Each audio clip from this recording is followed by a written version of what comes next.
این ایده کار کرد. چرا؟ اپیزود 35 2 هفته از وقتی که کنار هم دیگه بودیم گذشته. این هفته رسیدیم به داستان یه سری از برندهای دیگه. میخوای ببینید برندهای بزرگ چطوری با یه دونه تگ، یه جعبه آبی یا حتی طنزی که داشتن دل مردم رو بردن؟ این هفته 5 تا کمپین جدید داریم که محصول رو فراتر از اون چیزی که بوده نشون دادن، داستان گفتن، احساسات رو بیان کردن، چیزای الهام بخش گفتن. من اینجام که اونها رو با هم دیگه بررسی بکنیم و یه چیزای جدیدی با هم دیگه یاد بگیریم. این ایده کار کرد. چرا؟ اپیزود 35 فصل 3.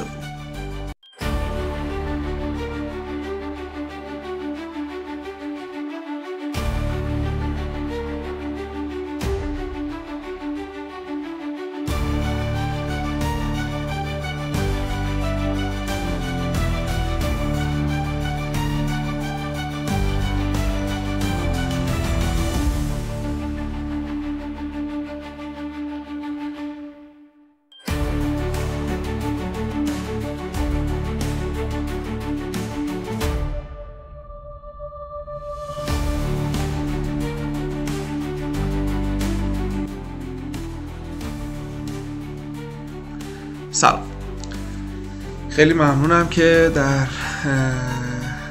طی هفته‌های گذشته پیگیر موضوعات جدید بودید. کمپین‌های مختلفی رو حتی در اینستا برای بنده فرستادین. دم همتون گرم. متشکرم از اینکه به فکر تولید محتوا هستین، به فکر یادگیری هستین، پیگیری میکنید یه سری از موضوعات رو. باعث افتخار بنده است. این هفته ما با توجه به اینکه در طول هفته‌های گذشته کمپین‌های خیلی جالبی وایرال نشده بود، البته شده بودن اما متاسفانه آنچنان جذاب نبودن که من بتونم بیام در موردشون اظهار نظر بکنم و سواد خودم رو به چالش بکشم. به همین منظور تصمیم گرفتم که این موضوع رو هر 2 هفته یک بار انجام بدم تا بتونم خیلی سختگیرانه کمپین‌های جذابی رو براتون بیارم. میبینم اکثرا یه سری از پیج ها و آژانس های تبلیغاتی و حالا دیجیتال مارکتینگ تو ایران گهگداری یه سری از کمپین هایی رو وایرال میکنن و دوباره باز نشر میکنن که من چند هفته گذشته، مثلا 1 ماه پیش یا 2 ماه پیش در مورد اون کمپین صحبت کردم و جوانبش رو با هم دیگه بررسی کردیم. خوشحال میشم دوست داشته باشید. ممنون میشم ویدیوها رو برای دوستاتون بفرستین، کامنت بذارین، نظرات خودتون رو با من به اشتراک بذارین. شبکه اجتماعی من رو قطعا آدرساشو میدونید، فقط کافیه اسم منو گوگل بکنید، همه اطلاعاتم براتون میاد. لینکدین خیلی ممنونم که لطف کردید، دیده بودم منتشرش کرده بودین که ویدیوها رو. باعث افتخارید دیگه. دمتون گرم. به بیش از 141 نفر رسیدیم.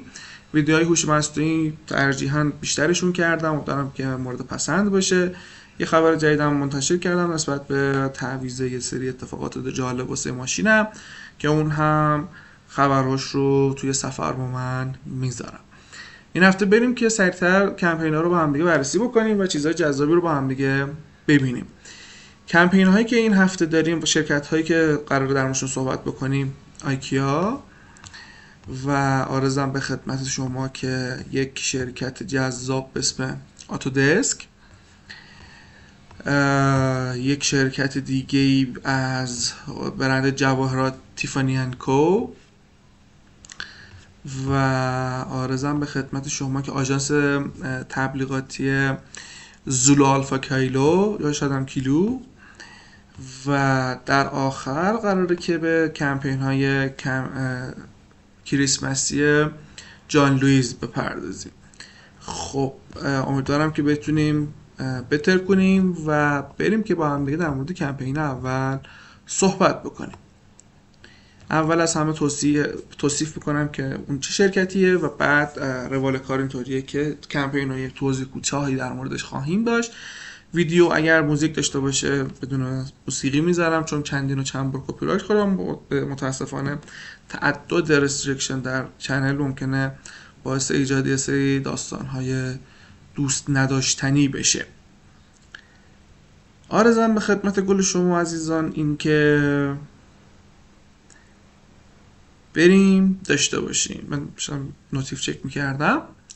ایکیا همیشه نماد خونه‌های ساده، گرون نبودن و طراحی هوشمندانه است. اما یک کمپین جدیدی اخیراً ران کرده توی سوئد که ایکیا خودش رو یه فروشگاه مبلمان ساده و لوازم خونه نشون نداده. خودش رو شریک لحظه هایی که بین انسان اتفاق میفته دونسته. یعنی چی؟ اینجا مبلمان مهم نیست، مهم اون لحظه‌ایه که باعث ایجاد یک تریگر، یه تلنگر میشه.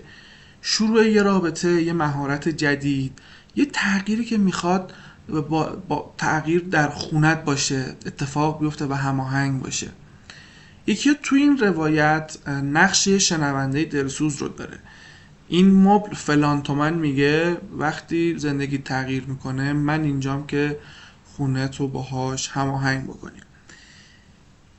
توی کمپین جدیدش با یه حرکت خلاقانه مسیر همیشگی تبلیغاتش رو عوض کرده. اتاق فکر ایکیا خیلی دوست داشتنی، من خیلی دوستشون دارم، خیلی ایده‌های جالبی میزنه. این دفعه تو سوئد رفتن به جای اینکه فقط یه محصول رو نشون بدن، اومده گفته که تگ قیمت‌ها و وسط یه صحنه زندگی واقعی. مثلا وقتی یه نفر شروع میکنه موسیقی یاد میگیره، مثلا ویولون گذاشته و تگ قیمتی رو گذاشته، یا اولین بوسه که بین دو نفر اتفاق میفته. این کمپین که تحت پلتفرم جدیدش که هر جا که زندگی بره ساخته میشه، میخواد نشون بده ایکیا فقط فروشنده مبلمان و وسایل خونه نیست، یه همراه برای هر تغییر توی زندگی. چه تغییر کوچیک باشه، چه یه نقطه عطف بزرگ واسه اون شخص بشه. خیلی چیزها در مورد ایکیا خب نمادینه، ولی تگ قیمت یکی از اصلی تریناشه. اینو آرت دیرکتور این کمپین گفته و گفته که وقتی یه چیز ساده مثل تگ قیمت تبدیل میشه به قهرمان داستان، میتونه لحظه هایی رو نشون بده که زندگیمون تغییر میکنه. مثل یه بوسه، فقط که یه بوسه خاص نیست، ساده نیست، بوسه شروع یک رابطه بین دو نفره و خب خونه است و اون خونته که باید کم کم باهاش تغییر بکنه. ایده جالبیه. بریم با هم دیگه اون عکس هایی که هستش رو ببینیم و در موردش صحبت بکنیم. مثلا اینجا رو نگاه بکنید، ویولون، اون زمانی که حالا پای اون شخص میشکنه، یا مثلا این قیمت اشکی که گذاشته، بچه‌ای که داره شروع راه رفتن میکنه، wherever life goes، یا زمانی که بچه به دنیا داره میاد، و یا تصویری که الان خدمتتون نشون میدم، یا این بوسه‌ای که داره شکل میگیره. ایدهش خیلی ایده جذابیه. بریم سه تا از دلیل هایی که باعث دیده شدن این کمپین شده رو با هم دیگه بررسی بکنیم. یک نماد ساده و بسیار آشنا، پرایس تگ قیمتی. یکی به جای که محصولش رو بیار مثلا عکسش رو بذاره توی خونه فرنیش شده، میاد از تگ قیمت استفاده میکنه، چیزی که ما تو فروشگاه ایکیا بارها دیدیمش و با شکل ناخودآگاه و که با این برند اخت شده و گره خورده. ساده است، آشنا، نمادینه، سریع به ذهن میچسبه. تو اولین کاری که میکنی قیمت یک محصول رو چک میکنی اگه بخوای خرید بکنی. البته بس بعضی متفاوتن، اصلا نگاه نمیکنن قیمتش چیه و سریع محصول رو میخرن، که اون بحث روانشناختی متفاوتی داره که واردش نمیشه. کمپین یک روایت احساسی از موقعیت‌های واقعی زندگی رو داره به تصویر میکشه. به جای حرف زدن در مورد محصول که اینو داره اونو داره، این چوب اینه، جیب اون فلانه بیساره، رفته سراغ لحظه هایی که واقعی که تو زندگی وجود داره. یعنی شروع رابطه، یادگیری، تغییر سبک زندگی، یک اتفاق ناگوار. وقتی تبدیل به لحظه های انسانی بشه، مردم خودشون رو توش میبینن، میگن ای یادش بخیر مثلا من اون ویولونه رو خریدم، یا مثلا اونو خریدم، اینو خریدم، اونو خریدم. و ناخودآگاه خودش فکر میکنه که اون لحظه ها رو به اشتراک میذاره و همزاد پنداری میکنه. یک دیگه از دلیل‌های دیگه‌اش هوشمندی توی نمایش دادن نقش برند توی تغییر زندگیه، نه فقط یه فروش کالا. چطوری؟ کمپین نشون میده که ایکیا فقط یه فروشگاه عادی نیستش، یه همراه تو تغییرات زندگی. همین زاویه دید و نگاه باعث شده که آدم ها حس بکنن برند واقعا اونجاست که زندگیشون داره تغییر میکنه، نه فقط به زمانهایی که بخواد ازشون خرید داشته باشه. این کمپین از نظر من یه نمونه عالی از برندد استوری تلینگ ساده و هوشمندانه است. برند نه داد میزنه که ما ارزونیم، نه گفته که محصول ما خفنه بهترینه، اما از ساده ترین دارایی خودش، یعنی طی قیمت ها، استفاده کرده که داستان انسان محور تولید بکنه. با نشون دادن لحظه های زندگی تغییر میکنه. برند تونسته خودش رو از یه فروشنده به یه همراه زندگی تبدیل بکنه. ولی دقیقا همون چیزیه که برندها سالها دنبالش بودن، جای گرفتن توی زندگی داشته باشن، نه فقط توی خرید آدم ها. اینجوری باعث میشه که شما یک احساس تعلق خاطر جالبی نسبت به اون محصول داشته باشی. خب بریم با هم دیگه کمپین بعدی رو ببینیم. آتودسک که اولش اشاره کردم سال هاست پشت خط طراحی‌های بزرگ مختلفی تو دنیا بوده، از معماری گرفته تا انیمیشن، خودرو و کلی چیزهای دیگه، اما همیشه پشت صحنه بوده. این کمپینی که ما قرار در موردش صحبت بکنیم برای اولین باره و داره میاد داستان انسان محور رو تعریف میکنه. انسان‌هایی که با طراحی، نوآوری و ساخت مرزهای نوآوری رو خودشون جابجا میکنن. این تبلیغ نشون میده که آتودسک فقط یه نرم افزار نیست و یه شریک برای ساختن ایده ها، آینده و حتی قهرمانی های کوچیکه. شعار کمپینش Let there be anything دقیقاً یعنی وقتی ابزار درست باشه هیچ محدودیتی وجود نداره. داستان از چه قرار؟ یه شرکت نرم افزار و طراحیه که برای اولین بار با کمپین المپیک فکر می‌کنم سال دیگه است با تیم المپیک آمریکا راه انداخته. دقیقاً 100 روز مونده به شروع المپیک و پارالمپیک زمستونی 2026 میلان کمپینش رو ران کرده.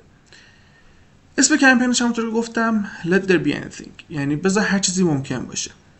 تو این کمپین تمرکز فقط روی ورزشکار نیست، روی اون آدمایی که با تکنولوژی، خلاقیت و طراحی رویاشون رو دارن عملی میکنن. این کمپین 3 چهره اصلی داره.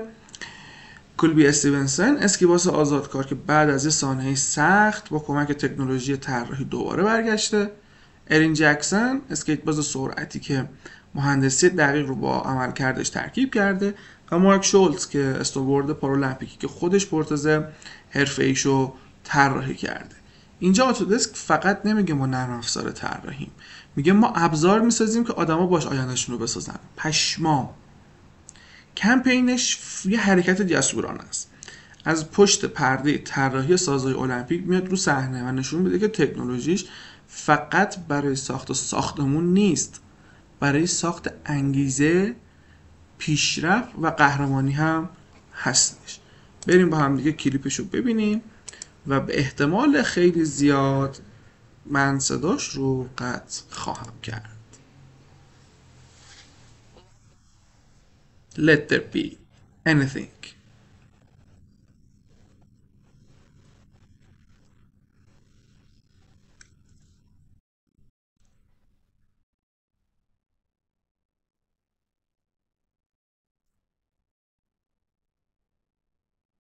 Millimeters make the moment.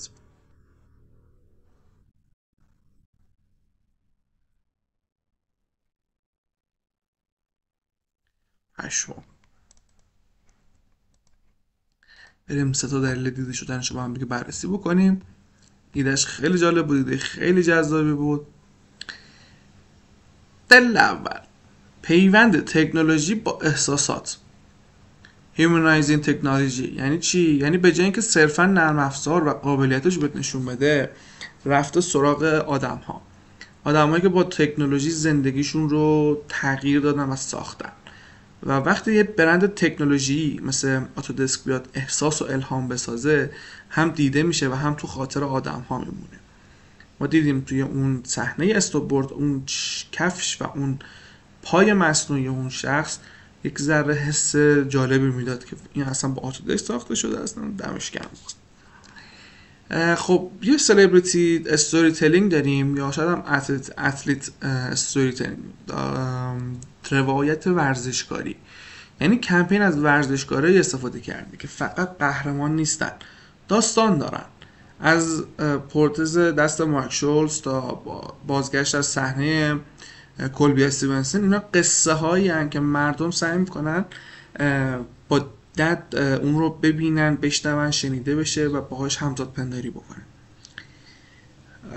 آتودسک اومده به نظرم یه حرکت دیگه کرده که باعث دیده شدن خیلی درجه یک ترش شده. بازآفرینی نقش برنده. یعنی چی؟ یعنی اومده خودشو به عنوان یک نرم افزار طراحی معرفی نکرده، خودشو نشون داده به عنوان یک ابزار واسه ساخت آینده. make there be anything، رویاها، حتی مدال المپیک. وقتی یه برند بتونه از محصول محور بودن خودش به مأموریت محور بودن خودش تبدیل بشه، رسانه ها و آدم ها خودخواسته شروع به نشرش میکنن و همینجوری UGC متفاوتی رو واسه اون برند تولید میکنه. این کمپین نمونه کلاسیک از برند ایولیشنه. یعنی آتودسک از یه برند بی تو بی تکنولوژی که همیشه پشت صحنه بوده تبدیل شده به یه داستان ساز الهام بخش در خط مقدم در بین فرهنگ و جامعه و ورزش. این ترکیب تکنولوژی و احساس و طراحی و قهرمانی تونسته یه معنی جدید و معنی متفاوتی رو بسازه. و وقتی یه برند معناساز باشه، نه فقط اینکه دیده میشه بلکه احساس هم میشه. اونی برنده است که بتونه احساس آدم ها رو انگیج بکنه و درگیر بکنه. بریم کمپین بعدی، کمپین جذاب تیفانیکو. تیفانیکو چیه؟ تیفانی همیشه نماد عشق، اصالت و هدیه هایی بوده که فقط ارزش مادی نداشتن، ارزش احساسات داشتن. این کمپین که حالا جدیدن ران کرده با جمله عشق خودش یه هدیه است، نشون میده تیفانی فقط یه جواهر فروش عادی نیست، یه لحظه خاص رو داره به بقیه کادو میده، یه خاطره، یه شروع، یه احساس ماندگار. فکر میکنم چهره‌های معروفی هم تو لوکیشن های مختلف و جعبه های آبی تونستن این برند رو نشون بدن و خب تلاش کرده که یه برند لاکچری رو نشون بده که در کنارش یک زبان جهانی واسه گفتن داره. دوستت دارم، دوستت دارم. این برند لاکچری امسال واسه تعطیلات زمستونی و کریسمس برگشته با کمپینی به اسم Love is a Gift، یعنی عشق خودش یه هدیه است. تو این تبلیغ آنیا تیلور جوی که قطعا میشناسینش توسط همکاری آژانس اناملی و کارگردان جونا لینستروم که کارگردان این فیلم هستش، توی 90 ثانیه کمپین رو تونسته جمع بکنه و آنیا رو وارد یه دنیای خیالی میکنه که پر از جعبه های آبی مشهور تیفانیه، اون رنگ جذاب تیفانی که وجود داره. هر جعبه یه داستان عاشقانه و واقعی رو تو شهرهای مختلف نشون میده. ما این صحنه داریم توکیو، یه بچه که یه جعبه آبی رو با هیجان میاره برای پدر مادرش دور میز شام. نیویورک رو داریم که یه زن نیویورکی با کیسه تیفانی تو خیابون قدم میزنه، سوار تاکسی میشه. و توی لندن توی رستوران شیک زوج کنار هم شامی رمانتیک میل میکنن و تیفانی تبدیل شده به نماد اون لحظه خاص. این ویدیو موسیقی خیلی جذابی داره که من قطعش میکنم، متاسفانه شما تصویر باید مشاهده بکنید اون رو. اما ذکر میکنم که آهنگ نوستالژیه مال سال 1945 The Pied Piper از گروه دریم که دقیقا حس سرمای گرم کننده زمستون و خب خاطرات عاشقانه آدم ها رو زنده میکنه. توی فضای دیجیتال و فضای شبکه‌های اجتماعی سوشال خیلی ترند شده و خب بریم با هم دیگه دلیل دیده شدن این موضوع رو اول نگاه بکنیم و بعد بررسی بکنیم. Love is a gift.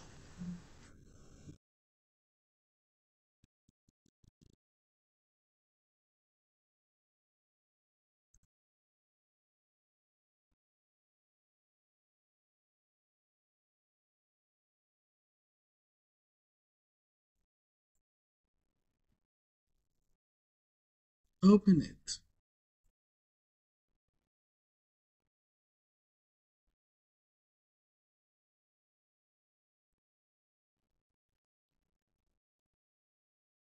صحنه قشنگی.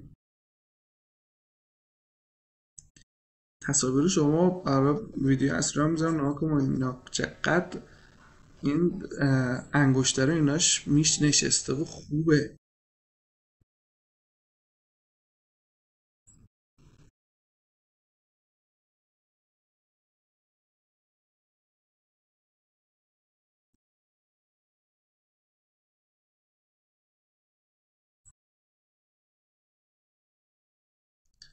اشمون چقدر حس خوبی من گرفتم.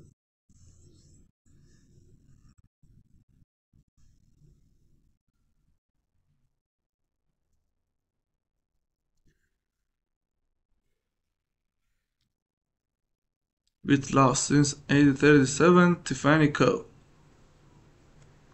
پشم هایم.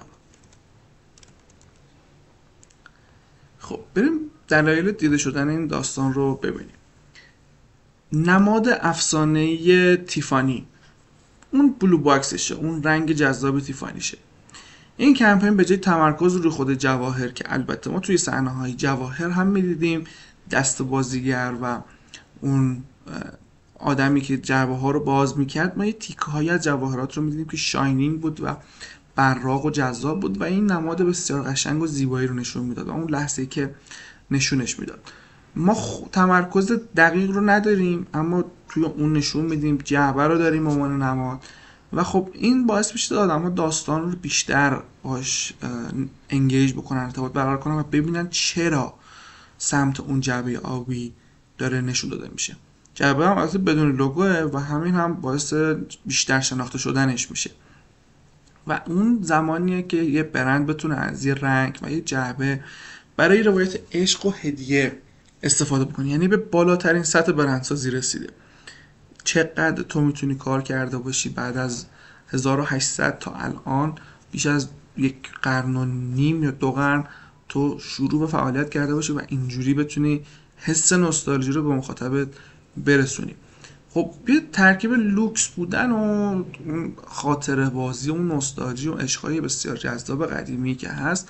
ما این موسیقی از 1945 داریم، صحنه‌های برفی، رابطه عاشقانه، شهر رویایی مثل لندن، نیویورک. برن نه فقط لاکچری بودن رو داره القا میکنه، بلکه داره میگه که وقتی لوکس باشی و با بخوای اون رو با احساسات ترکیبش بکنی، مخاطب فقط نگاه نمیکنه، خودش رو تو اون صحنه تصور میکنه و حس میکنه. خب این کمپین یه جورایی هوشمندانه است و عشق و هدیه رو توی 3 زبان و 3 فرهنگ مختلف هم داره نشون میده که خب این نشون دهنده اینه که عشق یک زبان جهانی. به نظر من این کمپین یک نمونه درخشان از emotional luxury branding بود. چرا؟ چون تیفانی کو به جای اینکه محصول بفروشه، احساس قابل هدیه دادن رو داره نشون میده. اون هم نه با واژه و با حرکت های بسیار ساده، یه نماد رو داره به کار میبره، اون جعبه آبی که خودش تبدیل به زبان عشق شده. این تبلیغ ثابت کرده که برندهای لوکس وقتی وارد داستان سرایی احساسی میشن، نه فقط در ذهن بلکه در قلب مخاطب هم جا میگیرن و این نشونه از خلاقیت اون آدم‌هایی رو نشون میده که در بخش مارکتینگ و بخش برندینگ دارن فعالیت میکنن.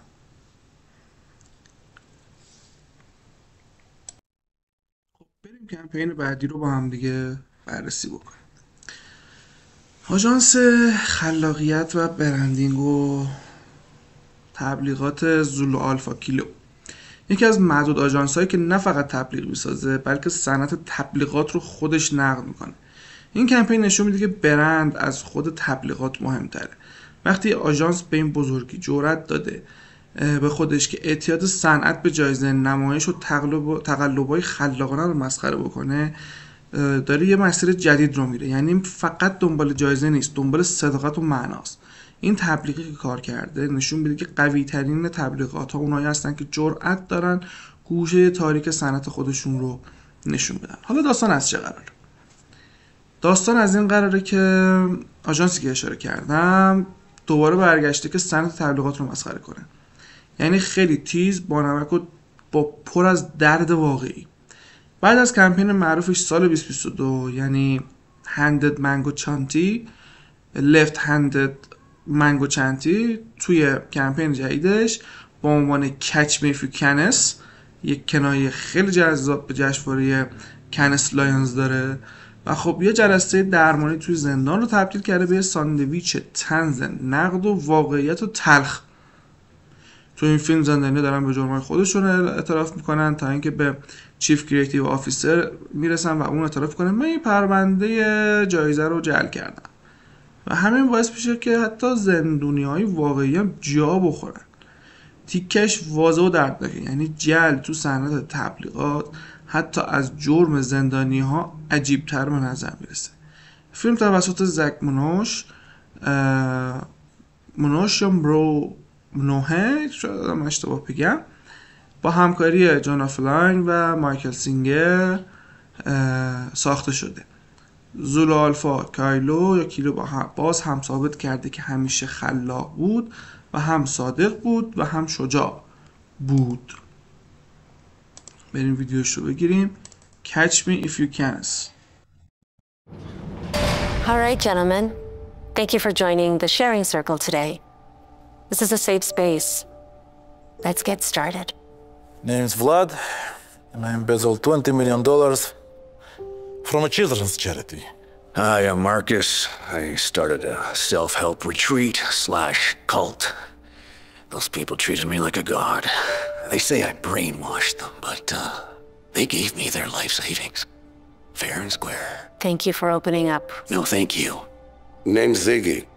I used to run telemarketing scam extorting seniors out of their pension funds. Made millions. And our newest member, Jacob. Hi. My name's Jacob. I worked in advertising. Chief Creative Officer, multiple Grand Prix winner. I'm here because me and my partner Greg cheated on an awards show entry. We faked a case study involving this mango chutney that I smuggled in. It's a left-handed mango chutney, so it's designed for the left-handed community, right there. You turn it with your left hand. Here, have a look at that. We faked the PR quotes, made the whole thing up. You know, those 50 million impressions that I said, we didn't get those because it didn't even run. We faked the entire case study. You know, we even made up the client. You have zero creative integrity, huh? Zero. You should be banned from award shows for life. Guys. What is that with the left hand, the right hand? Like, what the hell is that? It's just advertising, guys. You Grand Prix prick. You couldn't come up with something better? You impression faking You case study faking piece of trash. Not for you. I think I'm gonna be sick. Jacob, my uncle. Mi tío. He was in advertising. Do you know why he never won a Cannes line, Jacob? Because of fakers like you. Guard, take him away. Gladly. But a lot of people fake case studies. You don't care anymore. Put him in the hole. Mentiroso asqueroso! Charlie's left-handed mango chanty.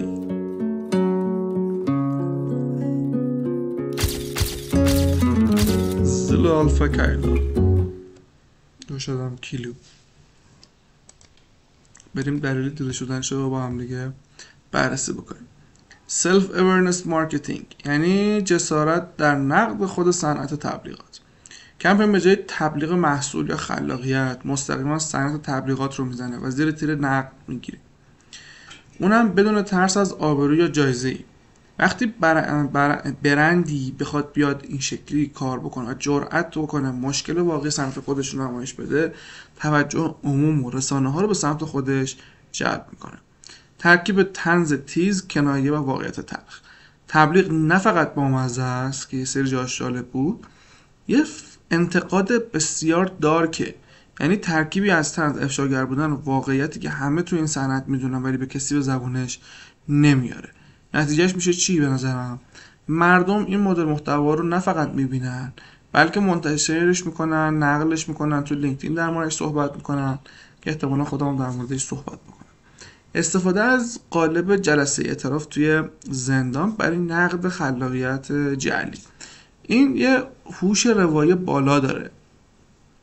داستان کوتاه نمادین، قابل فهمه، پر از شوکه است و به راحتی قابلیت تبدیل شدن به یه ویدیو وایرال رو داشته، حتی میم بشه یا حتی سخنرانی تد رو در بر بگیره. این کمپین فقط یه تیزر خنده‌دار نبودش، نمونه‌ای بود از بریوست ادورتایزینگ، یعنی تبلیغ شجاعانه. زولا آلفا کایلو ثابت کرد که برندهایی که جرأت دارن حقیقت رو بگن نه فقط دیده میشن بلکه به عنوان صدای معتبر صنعت هم شناخته میشن. این کمپین نشون داد که آینده تبلیغات فقط خود خلاقیت نیست، صداقت داره، نقد داره، خودآگاهی هم باید داشته باشی و خب هم ارزش رسانه‌ای حفظ بشه. بریم کمپین کریسمس جان لوئیس رو با هم دیگه ببینیم چیه، در مورد چی صحبت خواهیم کرد. جان لوئیس استاد ساختن تبلیغات احساسی تو کریسمس. هر سال یه جای نمایش محصول احساس آدم ها، رابطه ها، عشق و هدیه های معنیدار رو مرکز داستان قرار میده. امسال هم نشون داد که گاهی وقتا هدیه خودش پیام عشقه، یعنی هدیه فقط یه شیء الکی نیست، تبدیل میشه به یه پل بین انسان ها، نسل ها، خاطره ها و حرفایی که گفتنش خیلی سخته. جان لوئیس به این کمپین ثابتش کرد که برندش فقط فروشگاه خرید هدیه نیست، یه قصه گوه، یه احساس میسازه. چقدر این هفته همه چیزمون احساسی بود.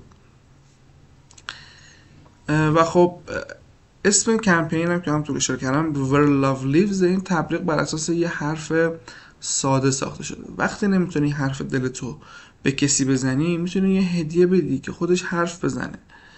و خب فیلم اصلی کمپین هم 2 دقیقه است و توسط جاناتان آرلیک از گروه فرانسیسی دی بلیز ساخته شده. داستان تو روز کریسمس تو خانواده و یه خانواده 4 نفره یا 3 نفره اتفاق میفته. پسر هنسفری تو گوششه و تو دنیای خودش غرق شده. پدر اما کنار درخت کریسمس کاغذهای کادو رو جمع میکنه که یه هدیه باز نشده میبینه و خب روش نوشته که دد اموجی 2 نقطه خط، 2 نقطه پرانتز. کادو رو باز میکنه، یه صفحه موسیقی وانیل از آهنگ Where Love Lives میره سراغ گرامافون، صفحه رو میذاره روی گرامافون و خب آهنگ شروع میشه، چشماشو میبنده و یهو برمیگرده به خاطرات دهه 90 میلادیش. میره به کلاب دهه 90 با نورها و استروب و نمیدونم موسیقی، رقص، دوستاش، اما وسط اون شلوغی پسرش رو میبینه و خب این نه به شکل نوجوان امروزی بلکه یه انگار یه پل زمانی و خب بین گذشته و حال رو داریم ازش میریم. چند تا فلش نوری داریم، پسرش تبدیل میشه به بچگیاش، اولین قدمی که گذاشت. یه فلش بک دیگه داریم، پدر پسر نوزادش رو بغل کرده. موسیقی تبدیل شده به پل خاطره و عشق بین گذشته و حال و فیلم برمیگرده به زمان حال.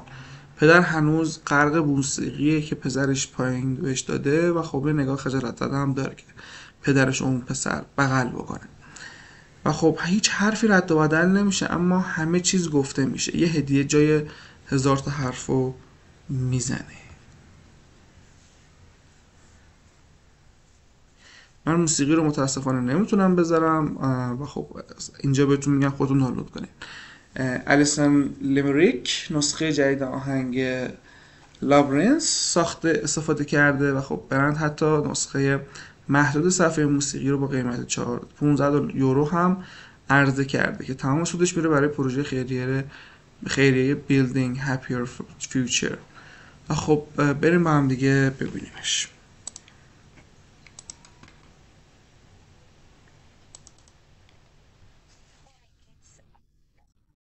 Right kids.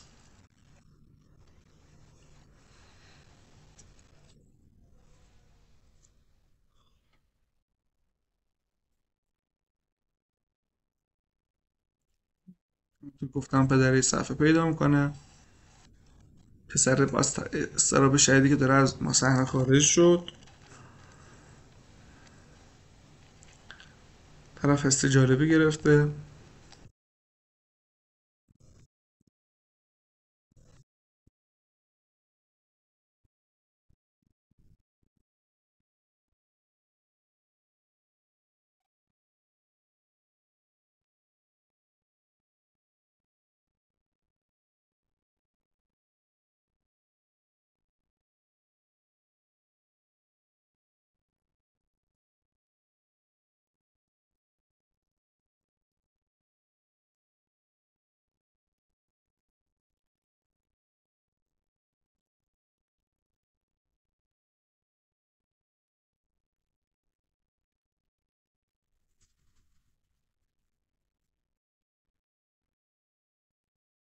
If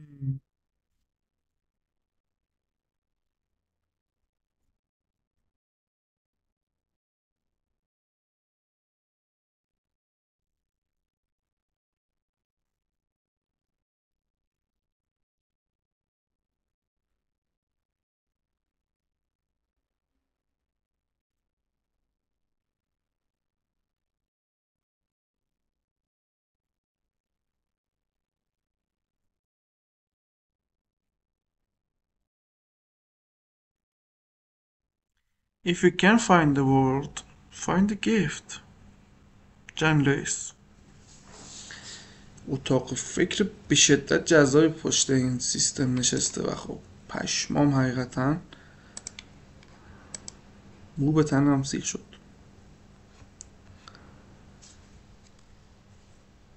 خیلی دوست داشتنی بود.